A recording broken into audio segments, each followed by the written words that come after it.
Quick Tip Tuesday, how to take protection against property fraud. Some of you may have heard me speak earlier this year about a person who called me and claimed that they owned some property and they weren't coming to town. They lived in Texas, but they wanted to list it. And I started asking more questions, right? That's my duty. I want to be sure that I am listing property that I'm know information about, because there's times when sellers just can't make it back to town. We have to do things remotely, which is okay.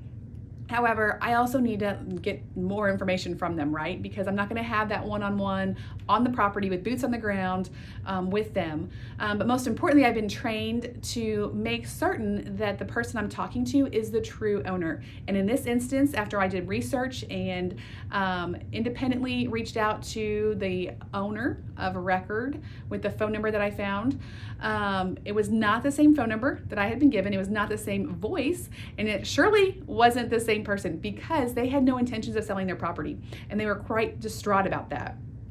So I wanted to share with you a service that a lot of recorders of deeds are now taking part of, and you can sign up for those as well.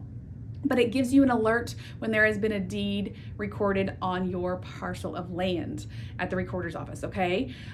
So this cannot, unfortunately, stop the fraud from happening.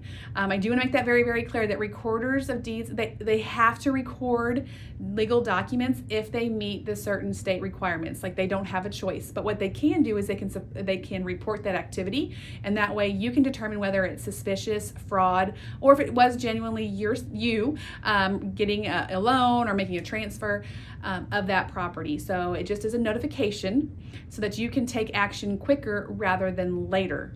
Okay, so property fraud is someone who's impersonating you or has impersonated or made up a legal document that is in fact not true, right? They had a legal document prepared, and it looks like they now own your property.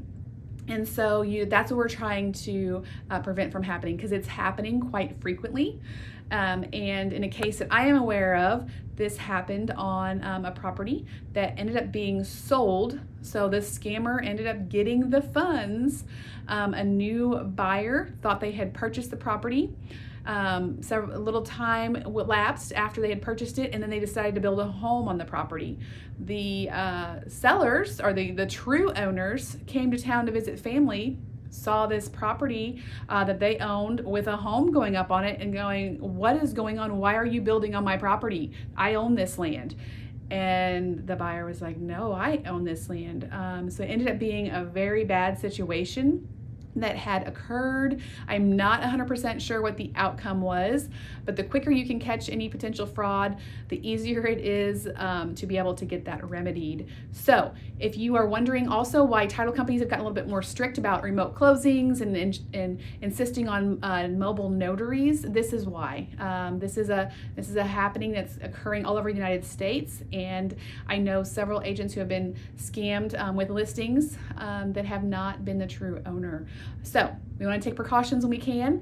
If you want to look into this service, I encourage you to contact your current recorder of deeds and ask them if they have a subscription service that you could be joining, and that way you would get notifications. So if you have any questions, don't hesitate to call, text, message, comment below, or stop by and see me. Thanks for watching, and talk to you soon.